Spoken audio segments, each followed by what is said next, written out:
What really happens in the astral plane will shock you. Have you ever had that strange feeling of waking up in the middle of the night with your heart racing? Like you came back from somewhere you can't quite remember? Well, know this, it may not have been just a simple dream. There's an entire world operating on the other side, and no one ever told you. A world where the mind doesn't just imagine, it creates. Where spirits walk between realities, and your energy is the only currency that truly matters. And the most shocking part? You've been there many times, but they taught you to ignore it. They told you it was imagination, fantasy, nonsense. They lied. This video is going to reveal what really happens when your body sleeps, but your consciousness awakens. It'll show you the backstage of existence, the invisible portals you cross every night without even realizing it, and the encounters that change your life, for better or for much worse. We're not talking about guesses or baseless mystical talk. We're talking about something real, experienced, and documented by thousands of people. A secret so well hidden that, once you understand it, you'll see everything with new eyes, including your own existence. Get ready, because what you're about to discover will shake your beliefs, your fears, and your thirst for truth. But be warned, once you know what happens in the astral plane, there's no going back. You'll understand why no one wants you to know this, and why you've been kept in the dark all this time. What the astral plane really is and what it isn't. You know when someone says, "Ah, it was just a crazy dream?" Yeah, that's where a lot of people get it wrong. The astral plane isn't just some random hallucination or a fantasy born from a tired mind. It's real. And so real, in fact, that it can be frightening at times. It's an energetic, subtle dimension where consciousness operates without the physical body as an intermediary. Their thought is action. Intention shapes the environment. And if you enter without knowing where you are, it's like being thrown into a stormy sea without knowing how to swim. A common mistake is treating it like just vivid imagination. But the truth is, the astral plane has its own laws, specific frequencies, and yes, even inhabitants.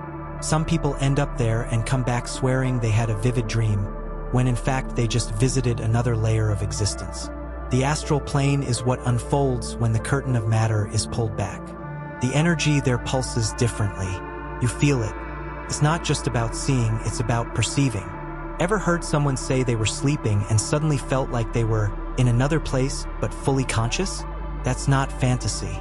That's an extra-physical experience. And that's where the soul's great adventure begins. Because there, my friend, the rules change.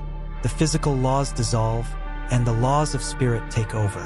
Of energy, of the invisible real. And here's the kicker. If you enter the astral plane thinking it's just a dream, you'll be manipulated like a sleepwalker. But if you enter with clarity, you begin to access places you never imagined existed. And it's not just landscapes, it's ideas, frequencies, encounters with entities and with dormant parts of yourself. The body sleeps, but the soul stretches out, explores, travels, and the most fascinating part? You don't need to be a monk or a guru to access it. Anyone with discipline and sensitivity can do it. But of course, you need to know where you're stepping. Because just like any unfamiliar city, there are dark alleys, false guides, and disguised portals. The first key to understanding the astral plane is to stop treating it like fantasy. This isn't just the rambling of some old-school mystic. This is energetic science. There, your vibration determines what you see, what you attract, even who you interact with. Everything there is energy, pure, intense, sometimes chaotic, other times more beautiful than anything you've ever seen on Earth. You can't go in a hurry, nor with fear, and definitely not with arrogance. The astral respects what you vibrate, not what you say. And here's the wildest part.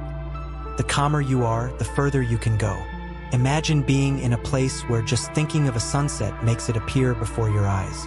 Or remembering someone, and suddenly you're standing in the presence of their energy. That's how it works.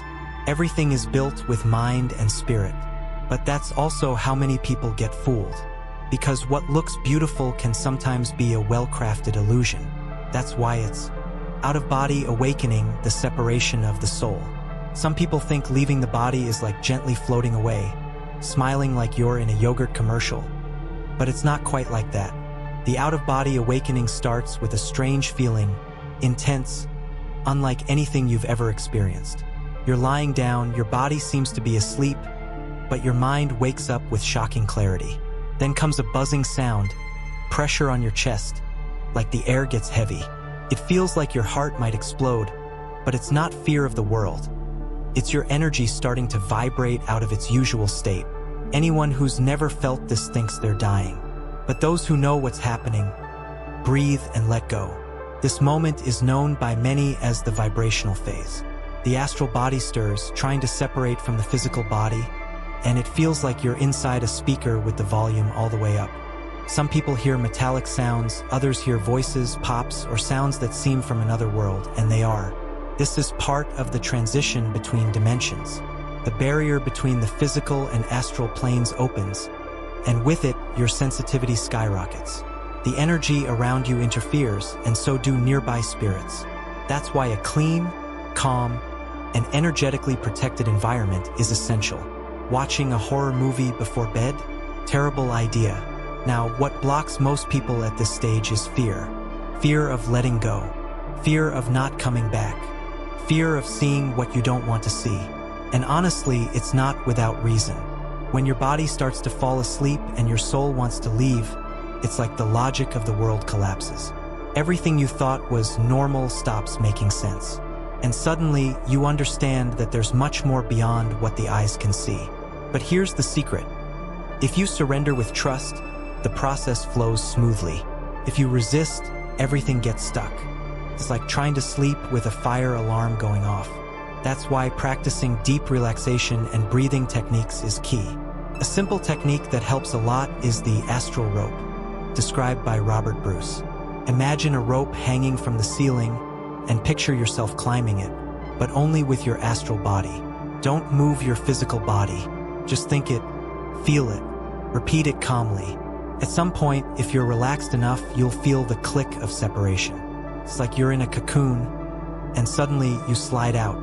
Sometimes you float, other times you drop straight down. Each experience is unique, but they all have one thing in common: an indescribable feeling of freedom. The first time it truly happens, it's like being born again. The astral plane reveals itself in full intensity. You look at your body on the bed and think, wait, I'm there, but I'm here. And that awareness is so powerful, it changes the way you see everything. It shifts how you view life, death, time, purpose. You are not just a body. You never were. You're a living spark, in transit between dimensions. And what happens next depends on your vibration. Where do you go? Who do you meet? What kind of spirits draw near? All of that is defined by your energy. And here's the thing. You don't have to be a medium or have mystical gifts. Anyone can train and develop this ability. In fact, children often leave their bodies naturally, up to a certain age, because they're not yet trapped by rational limitations. The problem is that over time, we're conditioned to think, this is just your imagination, and we lose the gift, but it can be reclaimed. The key is to start with induction techniques before sleep, keep a dream journal, and most importantly, change your energy habits. Cut excesses, clear your thoughts, and keep your vibration high. These are essential for those who want to explore the astral plane consciously. But be careful. Leaving the body is just the beginning. When you cross that threshold, an entire universe awaits you. And not everything there is beautiful or welcoming. Time behaves differently, sensations get amplified, and the unknown gains shape, color, and voice. The next step is to understand how time works over there, because in the astral plane, seconds can feel like days, or the opposite, and that might change everything about how you interpret these experiences. Time in the astral plane is different. One thing that really confuses people who start exploring the astral plane is time. Here in the physical world, we live by the ticking clock. Minute by minute, packed schedules and watches on our wrists. But over there, none of that makes sense. The concept of time simply dissolves. You might spend what feels like hours talking to an ancestral spirit and, when you come back, realize only 3 minutes have passed. Or the opposite. 1 second of distraction, and you're thrown into such an intense series of experiences it feels like you've been away from your body for days. Time in the astral realm isn't linear, it's malleable. It responds to the energy of your consciousness. Imagine being in a place where time behaves like modeling clay. You think, and it stretches. You vibrate differently, and it contracts. That's how it works. In the astral plane, your perception of time is directly tied to your frequency. And here's the real secret. Many times, you leave your body, have a powerful experience, return to the physical, and that energy keeps echoing inside you for days. Why? Because what you experienced is still active in your energy field. Time may have passed quickly, but the impact was deep. The soul doesn't measure with clocks, it measures with learning.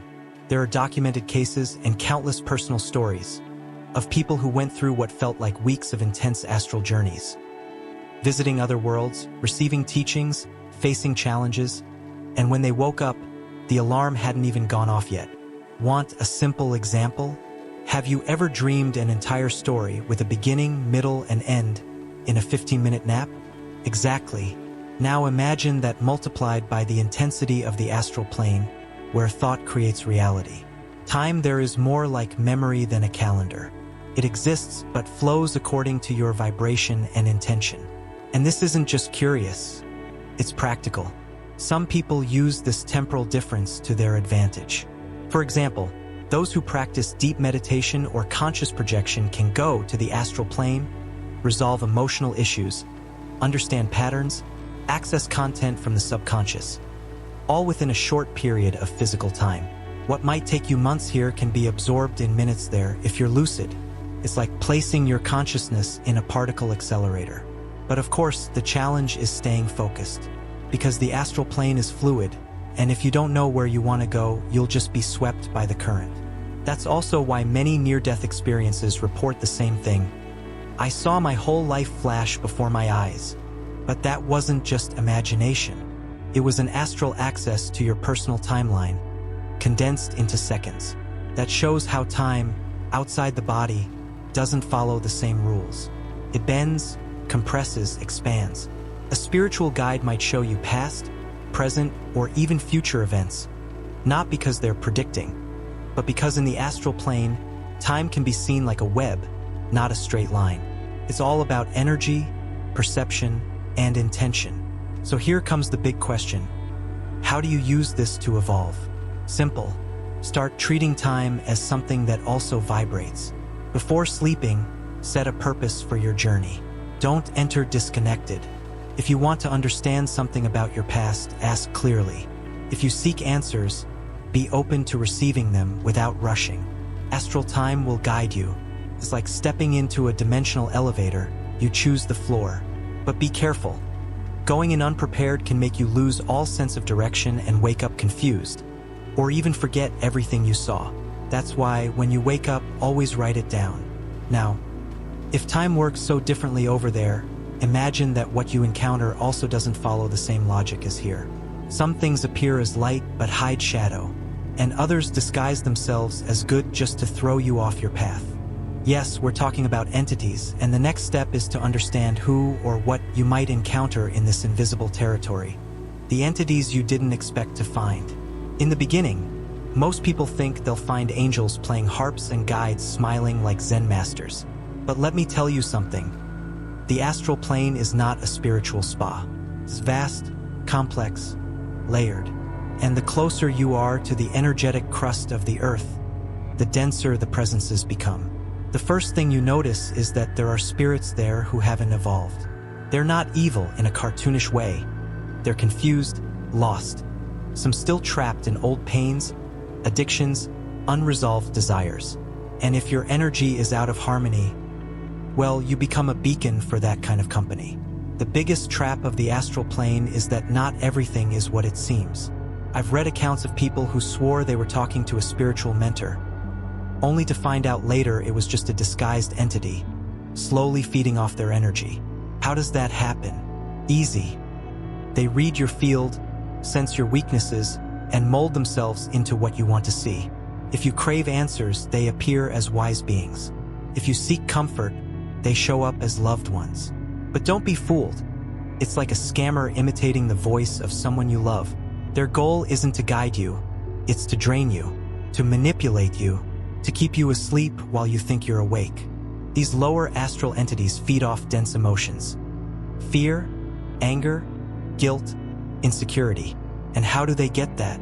By creating situations where you feel all of it. Sounds like a horror movie, but it's real. There are reports of people returning from projections completely exhausted, drained, like something sucked them dry. And that's exactly what happened. The astral plane has its own laws, and one of them is, you attract what you vibrate.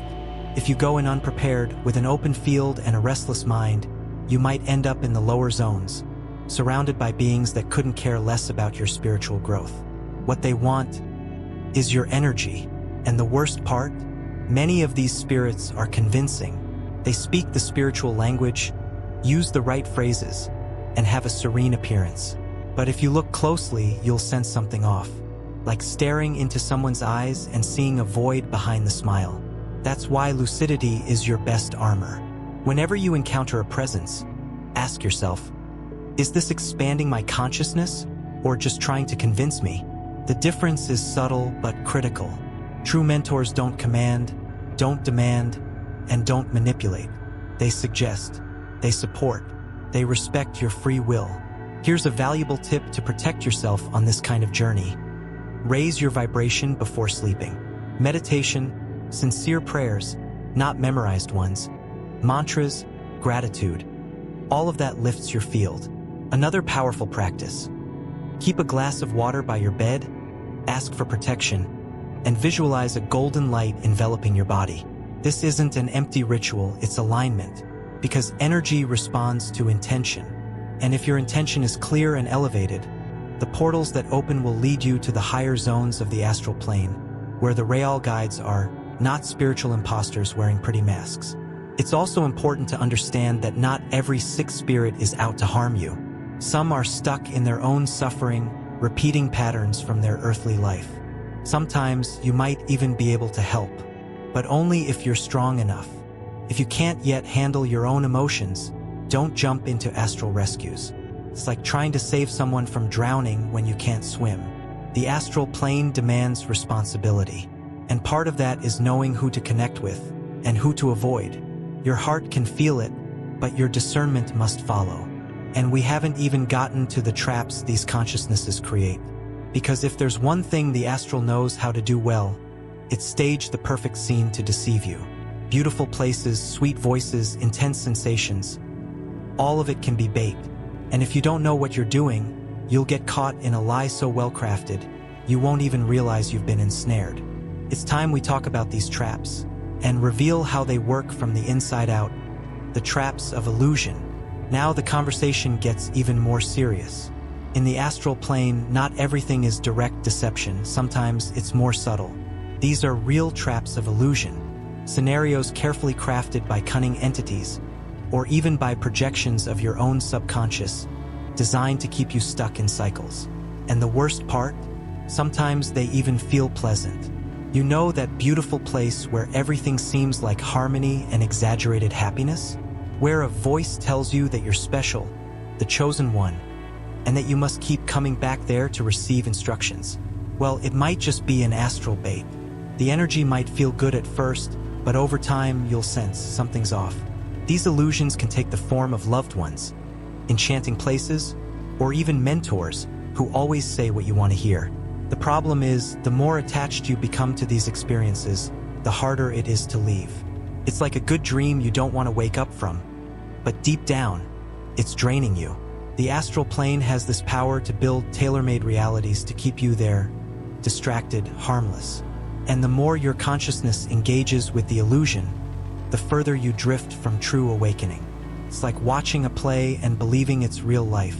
And all of this, of course, slowly consumes your energy.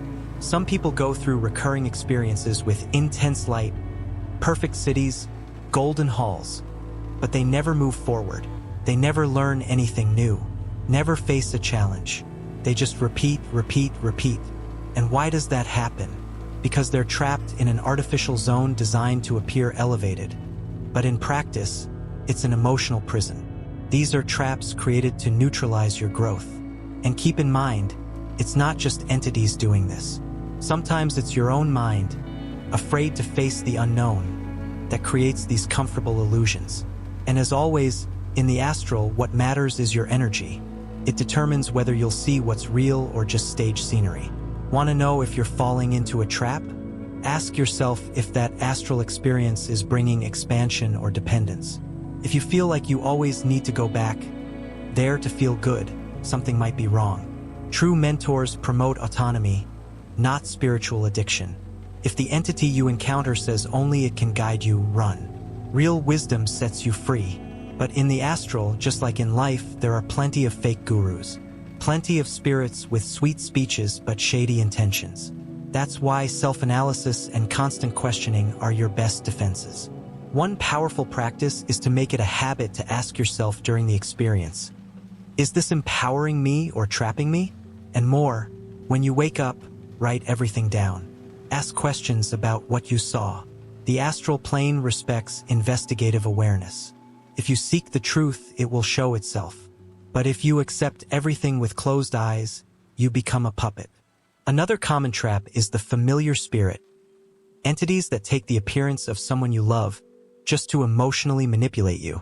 Emotion distorts perception. And in a place shaped by energy, one slip is enough to fall into an illusionary cycle that's hard to break. And the most ironic part is that many people turn to the astral plane seeking liberation and end up imprisoned in fantasies, because the ego loves being flattered. And many entities know that. They use sweet words, give you titles, make you feel superior. But the truth is, when you return, you feel tired, confused. Energy doesn't lie. If something looks beautiful but drains you, run.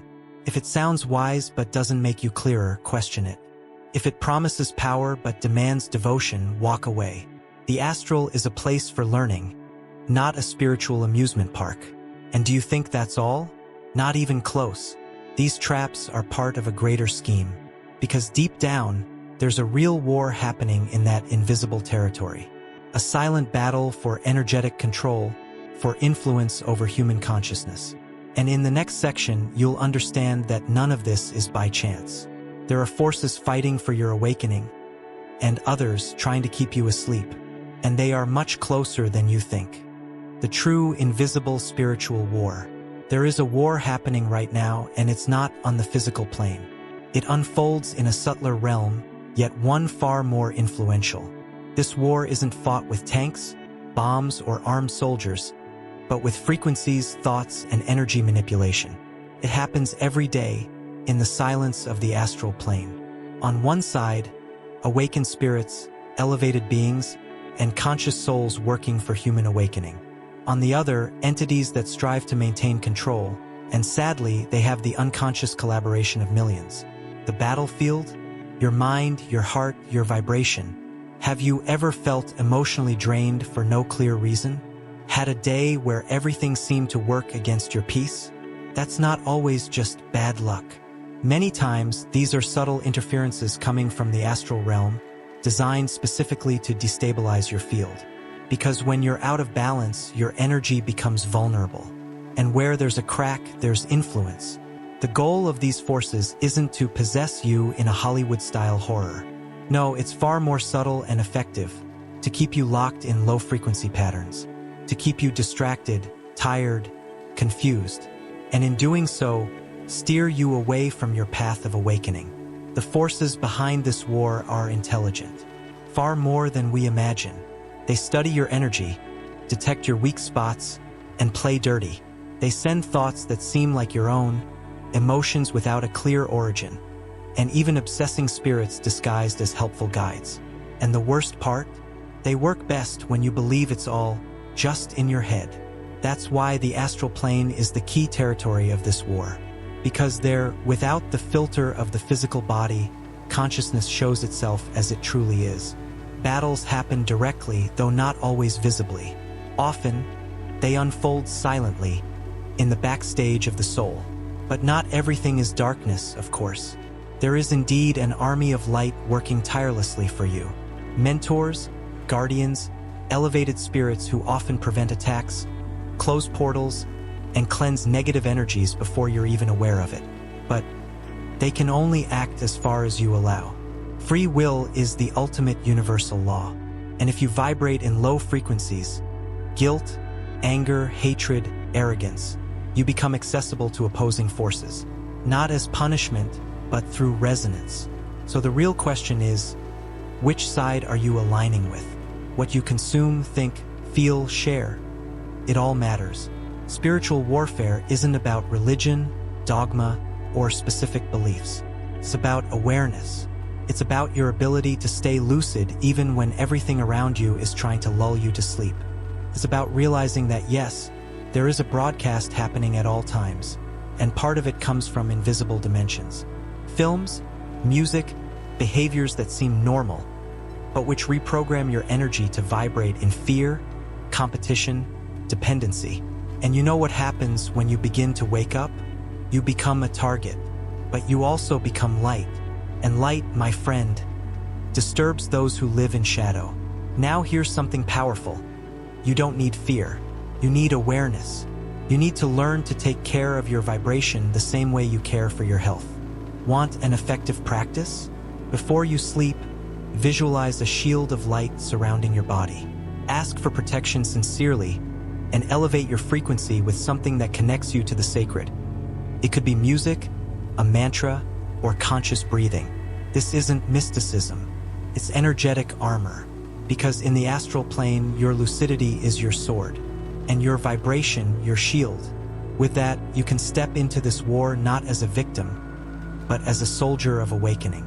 And what do you think happens to those who lose this war? Or to those who enter it unprepared, thinking they're just wandering through the astral? They end up in places they were never meant to see. Dense realms, zones of suffering, energetic prisons as real as any earthly jail. And many of them don't even know how they got there. In the next step, I'll show you exactly where you should never set foot. Places you should never visit. Not every place in the astral plane is made of light, flower fields, and golden temples. Quite the opposite. There is a dark side that many people are unaware of or pretend doesn't exist. But the truth must be told. There are dense, decaying zones where the energy is heavy, where screams have no echo, and where consciousness enters, but doesn't always come back. These are known as dark etheric cities, true spiritual prisons. And the scariest part? Some people end up there thinking they're just exploring or doing astral tourism. But by the time they realize where they've gone, they're already caught in invisible chains, emotional traps, and loops of suffering. These places are formed by the collective vibration of sickened consciousnesses, by spirits who couldn't free themselves from their pain, addictions, and obsessions. Imagine entire neighborhoods built from destructive thoughts, fears, resentments, accumulated anger. All of that takes shape in the astral. There, the environments are distorted, dark, stuffy, and horizonless. There are corridors that lead nowhere, houses without doors, cities without a sky. It's like walking through a lucid nightmare. And the most dangerous detail is that, in many cases, these places look normal at first glance. But something there bothers you, drains you, traps you. These zones of suffering are called, by some scholars, dense umbral zones. And they're not just places of punishment. They are resonance fields. You enter them because something in you vibrated at the same frequency. Whether it's an unresolved emotion, an old guilt, or even unconscious curiosity. And once you're there, getting out isn't just a matter of wanting to. You need clarity, energetic strength, and often spiritual help. There are reports of experienced projectors who only manage to return to their bodies after great effort, or with the help of guardian spirits. And some don't return lucid at all. They wake up exhausted, in a panic, without knowing why. A clear example, addictions. People who, in waking life, feed intense addictions, alcohol, drugs, uncontrolled sex, hatred, tend to be pulled into astral zones where these practices are repeated by spirits that feed on that pattern. It's as if the soul is dragged into an energetic underworld where pleasure is mixed with pain. And the cruelest part? These places are addictive. The intense sensation, the illusion of power, the false comfort, all of it entraps you. It's like a dark party that never ends. But when you return to your physical body, you feel the emptiness, the anguish, the heavy energy clinging to you like a fog. And it doesn't stop there. There are also what we call astral prisons, places where consciousnesses are kept in hypnotic cycles by entities that use fear, guilt, or false promises to control them. It's like an invisible prison system where no one even realizes they're locked up. Have you ever heard of people who dream the same dream every night? Same setting, same voices, same feeling of oppression? Many times, that's not just a dream. It's astral repetition, a loop created by manipulative spirits or even by the subconscious itself, vibrating in suffering and guilt. But don't panic. The goal here isn't to scare. It's to awaken awareness. You don't end up in these places by accident. You go because of vibration, and that's where your power lies. You can change your path. Take care of your energy daily. Work through your emotions. Practice forgiveness. Connect with higher frequencies. Meditation, spiritual cleansing baths, conscious breathing, reading good spiritual books. These are all tools to help you avoid those dark portals. In the astral, what protects you isn't an amulet hanging around your neck. It's your real vibration, your alignment between thought, feeling, and action. Now think with me. If it's possible to visit such dark, dense places, is it also possible to travel through time, access ancient memories, past lives, or even alternate versions of yourself? The answer is yes. And the next step is to dive into that mystery. The astral plane as a bridge between past, present, future, and everything in between. Time and space travel? Yes, it happens. If you still think time is a straight line, like yesterday, today, tomorrow, you're stuck in a limited perspective. In the astral plane, time doesn't work like that. It bends, curves, fragments, and more, it can be crossed. Those who project themselves with clarity discover they can visit not just places, but moments, from their past, or even from other lifetimes. That's right. So-called astral time travel is real, and many people have experienced it without understanding what was happening. You fall asleep, leave your body, and suddenly find yourself in another era, wearing strange clothes in a city you've never seen. But somehow, you know you've lived it. These experiences usually come with a surge of emotion. The energy is so intense, it feels more real than waking life. You recognize faces, feel old pains, relive past choices, and all with a level of clarity that's surreal. But what's the point of this? Why does consciousness revisit the past, or even alternate timelines? Simple: learning. The astral plane allows the soul to observe its own records, what Carl Jung might call the collective unconscious, or what others refer to as the Akashic records. These are vibrational archives of existence, and when accessed with maturity, they bring deep healing. But don't be fooled. Not every past life you access is literal. Sometimes they're symbols, archetypes, fragments representing patterns you need to understand. A practical example: someone with an unexplained fear of water might, during astral projection, relive a drowning scene from another era. That could be a memory from a past life, or a symbolic representation of an ancestral trauma. In both cases, the experience leads to healing. The soul understands, integrates, releases, and in the physical world, this translates into relief, transformation, expansion of consciousness, all through energy. And here's something few people know. It's also possible to visit alternate versions of yourself.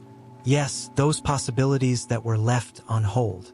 That career path you almost chose, that decision you nearly made. In the astral realm, it's possible to access timelines where those choices were made, and see how your life would have turned out. This isn't fantasy, it's a type of advanced vibrational reading. Consciousness unfolds and observes what could have been. It's not just to satisfy curiosity. It helps you better understand your present. Many answers are hidden in what you didn't live, but what, in another thread, you did. These journeys also involve encounters with spirits tied to your journey, including those who've walked with you in other incarnations. During these experiences, you might meet ancient guides, forgotten masters, friends from other lifetimes. And the most amazing part? Many of these interactions bring knowledge you didn't even know you had. Wisdom that seems to appear out of nowhere, but was simply dormant. The astral plane at this level is like a living library where every soul has its own shelf. And the more lucid you become, the closer you get to those sacred pages. That's why, after returning from one of these projections, many people feel that something changed. They can't quite explain it, but they see the world with new eyes. It's like a piece of a puzzle just clicked into place. And it did, because every journey, through time, space, or the self, reveals fragments of your purpose. And the more fragments you collect, the more whole you become, more centered, more complete. The past stops being a burden and becomes a tool. The future stops being anxiety and becomes possibility. And the present becomes a portal. But take it easy, not every astral travel needs to be cosmic. Sometimes, it begins with a strange, nonsensical dream, yet hidden within are priceless clues. The next step is learning how to read this connection. Why are dreams and nightmares so often disguised gateways to the astral plane? The connection between dreams and nightmares. How many times have you woken up in the middle of the night with your heart racing, drenched in sweat, feeling like you just escaped something terrifying? And then you think, it was just a nightmare? Well, not always. Many of these experiences aren't just dreams, they're real encounters on the astral plane. The difference? Your consciousness was present, but not lucid. It's like watching a movie where you're the main character, but you don't realize you're playing a role. And when you wake up, everything feels confusing. But your body knows. Energy doesn't lie. Something happened. Something was lived. And even if it seems meaningless, it left marks. Dreams, especially the vivid and symbolic ones, are portals. Most people walk through these doors every night without knowing it. And when we talk about nightmares, things get even more serious. Many nightmares are distorted versions of real astral experiences, filtered through the unconscious. For example, an energy attack might show up as a dream of being chased. An encounter with dense spirits might appear as a nightmare filled with panic or imprisonment. Falling dreams, drowning, or sleep paralysis are often tied to imbalances during the astral body's exit or return. None of it is random. It's all energy in motion trying to communicate. The good news is, you can learn to interpret these signs. And more, you can train your lucidity within the dream itself. Techniques like reality checks, keeping a dream journal, and meditating before sleep can help transform ordinary dreams into conscious projections. It's like tuning an antenna. Over time, you begin to notice when you're in an astral environment, even if it's disguised as a dream. You start recognizing patterns, sensations, presences. And when that happens, you stop being a passenger and take the wheel. Then the learning speeds up. But why does the astral plane disguise itself as a dream? Because the rational mind, still conditioned, isn't ready to process everything directly. So it decodes. It turns what it saw into metaphor. A spirit guide shows up as a wise old man. An attack appears as a monster. A dense zone becomes a broken school or an abandoned house. If you only look through the eyes of the ego, everything seems nonsensical. But if you observe carefully, each symbol has a message. A recurring pattern may be trying to show you something that needs healing, understanding, or integration. Spirits often communicate symbolically, because in that space, feelings speak louder than words. Want a practical example? Dreams where you're naked in public usually point to feelings of vulnerability or fear of judgment. Dreams about houses often represent your own energy field. A messy house or one with dark rooms, that could reflect areas in your life that need spiritual attention. If you dream of people who have passed away, pay attention. Do they speak? Do they touch you? Do they bring a feeling of peace or unease? Many of those encounters are real. They are visits. They are interdimensional contacts. And your energy, once again, is the filter that attracts or repels those connections. That's why you should start treating your dreams as spiritual messages. Even the weird ones, even the painful ones. Write everything down as soon as you wake up, without judgment. Use symbols to translate emotions. And above all, watch for patterns. Is there something or someone that keeps showing up? A recurring place? A repeated feeling? That's astral code. It's your unconscious and sometimes your spiritual guides, trying to show you what your waking mind can't see. Dreams are rehearsals. They're messages from the astral plane dressed in the language of the unconscious. Now stop and think. If all this is possible, why is almost no one talking about it openly? Why isn't this in school books, on the news, or in everyday conversations? Who or what benefits from keeping this veil closed over the astral plane? The great secret. Why do so few know about this? With everything you've seen so far, it's impossible not to ask. If the astral plane is so real, so powerful, why isn't it openly talked about? Why didn't we learn about it in school? Why do most people go through life without even imagining they're being influenced by other dimensions? The answer is simple. Knowledge is power, and whoever controls knowledge controls energy. The more disconnected you are from your spiritual nature, the more vulnerable you become. The easier it is to manipulate you, distract you, pull you away from your true essence. But in the astral plane, where your consciousness is free, you start to see all of this with brutal clarity. Very few people know or believe these truths because they've been conditioned not to see. To believe only in what's visible, tangible, proven by the five senses. But what if I told you that this conditioning isn't natural? That it was planted on purpose? That there is a system, invisible yet real, with a direct interest in keeping humanity spiritually disconnected? This system doesn't need you to believe in it. It just needs you to stay distracted, to keep running, consuming, complaining, anything but awakening. Because a person who wakes up is a threat. They feel, they think, they connect with spirits that show them the truth. That's why the astral plane is so heavily censored. Not with words, but with silence. Have you noticed how people react when someone says they had an out-of-body experience? Laughter, sarcasm. They call it crazy, a trip in the worst sense. This ridicule is strategic. It's an invisible wall that separates what's acceptable from what's forbidden. Because those who control the narrative know that laughter is a powerful weapon. Laugh at something, and no one takes it seriously.